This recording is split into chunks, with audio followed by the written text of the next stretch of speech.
Hello students. अगर आप UGC net की तैयारी करने जा रहे हो तो सबसे पहले आपको मालूम होगा कि आपके दो पेपर हैं, इसमें paper one and paper two. जो आपका पेपर वन है वो आपका जनरल पेपर ऑन टीचिंग और रिसर्च एप्टीट्यूड है, और जो सेकंड पेपर है वो आपका जो मास्टर्स में जिसमें आपने मेन सब्जेक्ट था जिसमें मास्टर्स किया है वो रहेगा। तो दोनों ही पेपर्स में आपके पास 10-10 यूनिट्स रहेंगे। तो आज हम पेपर वन का सिलेबस डिस्कस करेंगे। पेपर वन का सिलेबस डिस्कस इसलिए कर रहे हैं क्योंकि जब भी आप अपने पेपर की तैयारी शुरू करो, सबसे पहले आपको सिलेबस पता होना चाहिए। इट्स वेरी वेरी इंपॉर्टेंट, क्योंकि अगर आपको सिलेबस ही नहीं आइडिया होगा कि कौन कौन से टॉपिक्स हैं, तो आप रैंडम कुछ भी प्रिपेयर करोगे और कोई भी टॉपिक आपका मिस हो सकता है। सारे क्वेश्चंस आपके सिलेबस के अंदर से ही आते हैं, लेकिन अभी डे बाय डे जो है कंपटीशन लेवल बढ़ता जा रहा है और आपका जो क्वेश्चंस हैं वो बहुत ज़्यादा कंसेप्चुअल होते जा रहे हैं। कोई भी एक स्मॉल टॉपिक में से वो बहुत डीपली क्वेश्चंस पूछने लग गए हैं। तो आपको इसलिए अपने सिलेबस पे बहुत ज़्यादा ध्यान देना है कि क्या क्या टॉपिक्स हैं और डीपली उनको कैसे आपने प्रिपेयर करना है। तो आज हम सबसे पहले ये पेपर वन को डिस्कस करते हैं कि क्या क्या हमारे पास यूनिट्स, कितने 10 यूनिट्स हैं, उनमें क्या क्या टॉपिक्स हैं। So you can see the main objective is to assess the teaching and research capabilities of the candidates. The test aims at assessing the teaching and research aptitude as well. Candidates are expected to possess and exhibit cognitive abilities which include comprehension, analysis, evaluation, understanding the structure of arguments, deductive and inductive reasoning. तो ये सारे चीज़ें हैं जो आपकी इसमें जज की जाती हैं, चेक किया जाता है। जैसे जैसे आपका कॉम्प्रिहेंशन, कैसे आप कॉम्प्रिहेंड करते हो, एनालिसिस कैसे करते हो, इवेल्युएशन कैसे कर पाते हो, कित अंडरस्टैंडिंग कितनी है आपकी आर्ग्यूमेंट्स की, डिडक्टिव इंडक्टिव रीजनिंग की। तो ये सारे टॉपिक्स आपके इसमें कवर होंगे। The candidates are also expected to have a general awareness about teaching and learning processes in higher education system.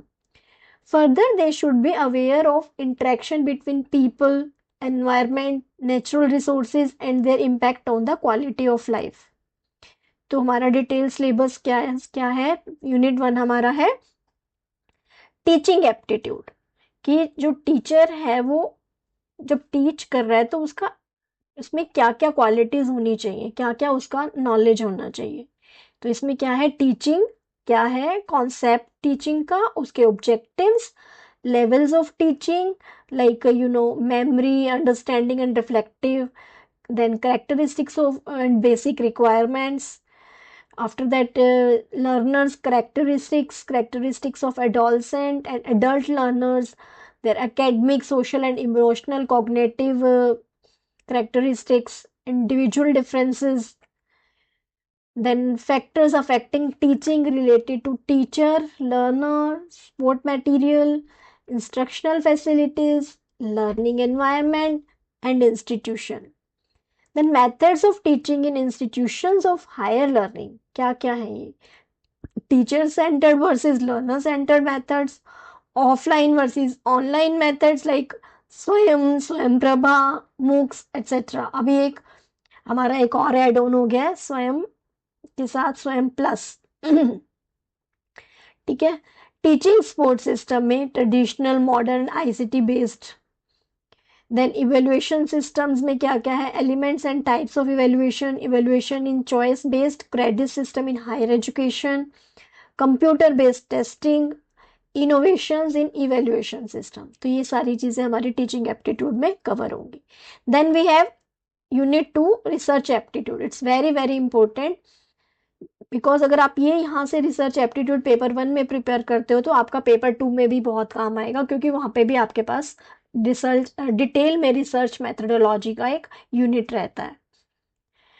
तो रिसर्च एप्टीट्यूड में क्या क्या कवर करना है हमें? Research meaning, types, characteristics, positivism and positivistic approach to research, methods of research like experimental, descriptive, historical, qualitative and quantitative methods, steps of research, thesis and article writing, format and styles of referencing, then application of ICT in research, then research ethics. तो ये हमारा research aptitude में जो ये है topics cover होंगे। Third is comprehension. तो एक पैसेज होगा, आपको दिया होगा, उसके बेसिस पे 5 क्वेश्चंस आपसे पूछे जाएंगे, तो जो आपको उसको कॉम्प्रिहेंशन उस पैसेज के अंदर से आपको ढूंढ के बताने होंगे। तो ये आपका 10 मार्क्स का कॉम्प्रिहेंशन रहता है। It's very simple. Then we have communication. Unit 4 हमारा कम्युनिकेशन है। कम्युनिकेशन में क्या क्या है? कम्युनिकेशन, उसका meaning, types and characteristics of communication, effective communication, verbal and non verbal, intercultural and group communication, classroom communication, barriers to effective communication, mass media and society. तो ये communication में, लेकिन ये जो मास मीडिया एंड सोसाइटी है, इससे related बहुत ज्यादा क्वेश्चंस पूछे जाते हैं। Then we have unit 5, mathematical reasoning and aptitude. Types of reasoning, number series, letter series, codes and relationships। तो इस टाइप के क्वेश्चंस पूछे जाते हैं मैथमेटिकल रीजनिंग में। और फिर आपका मैथमेटिकल एप्टीट्यूड में आपकी ये basic maths like fractions, time and distance, ratio, proportion and percentage, profit and loss, interest and discounting, averages etcetera. तो इससे रिलेटेड आपके मैथ्स के क्वेश्चंस पूछे जाते हैं।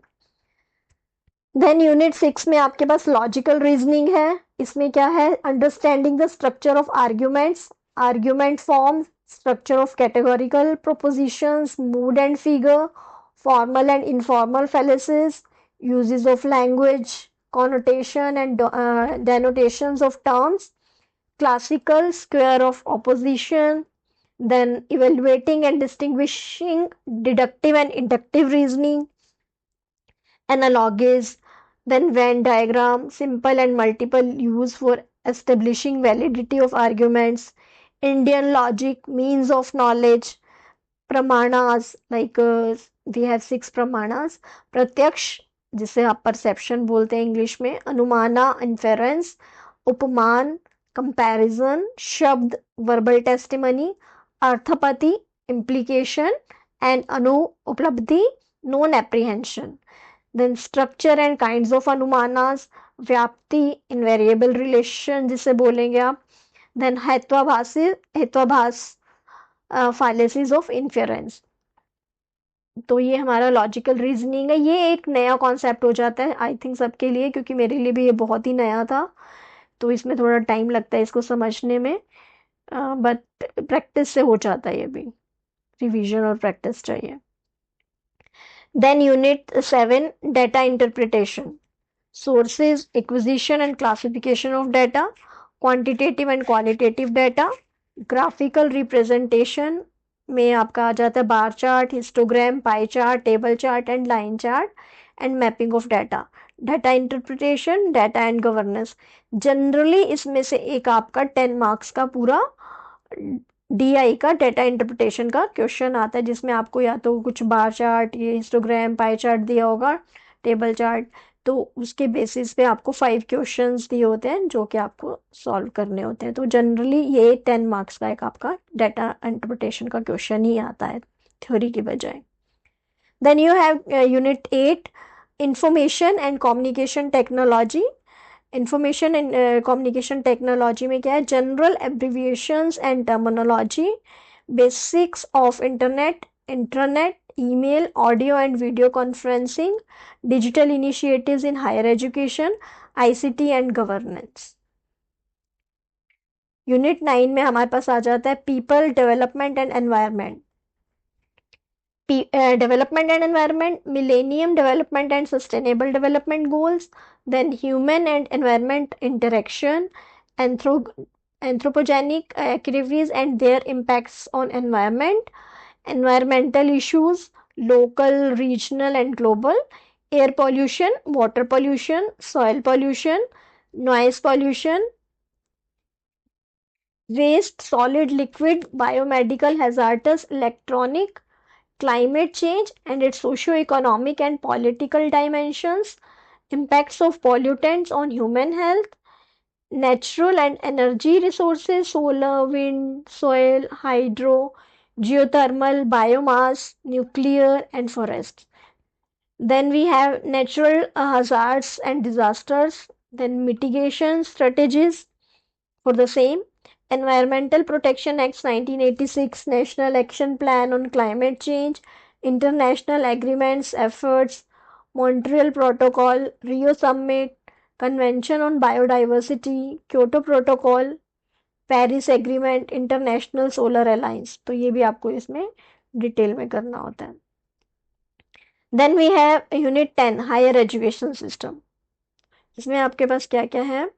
Institutions of higher learning and education in ancient India. तो जो भी आपके एंशियंट इंडिया से लेकर अभी तक की जो भी यूनिवर्सिटी सिस्टम है वो सब इसमें आएगा आपका. Evolution of higher learning and research in post independence India, oriental conventional and non conventional learning programs in India, professional technical and skill based education, value education and environmental education, policies, governance and administration.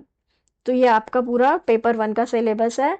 इसमें आपका क्या रहता है? Generally 5 questions each carrying 2 marks are to be set from each module. Whenever graphical pictorial questions are set for cited candidates, a passage followed by equal number of questions and weightage be set for visually impaired candidates. लेकिन अभी ये क्या है कि जैसे हर unit से 5 question set किए जाते थे, लेकिन अभी थोड़ा सा पैटर्न धीरे धीरे चेंज हो रहा है.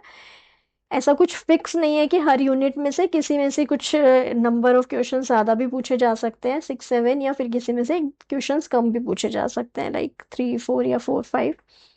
तो ऐसा है. तो ये आपको सिलेबस को गो थ्रू होना बहुत ही ज़्यादा इम्पोर्टेंट है. तो ये जैसे अगर आपके पास कोई रिकॉर्डिंग भी है, आपके पास ज़्यादा टाइम नहीं है, तो आप कभी मतलब आराम से बैठे हैं, ट्रेवल कर रहे हैं या घर में है फ्री, तो भी आप इसको सुन सकते हो और थोड़ा सा समझ सकते हो कि क्या क्या सिलेबस और कैसे कैसे प्रिपेयर करना है. Thank you.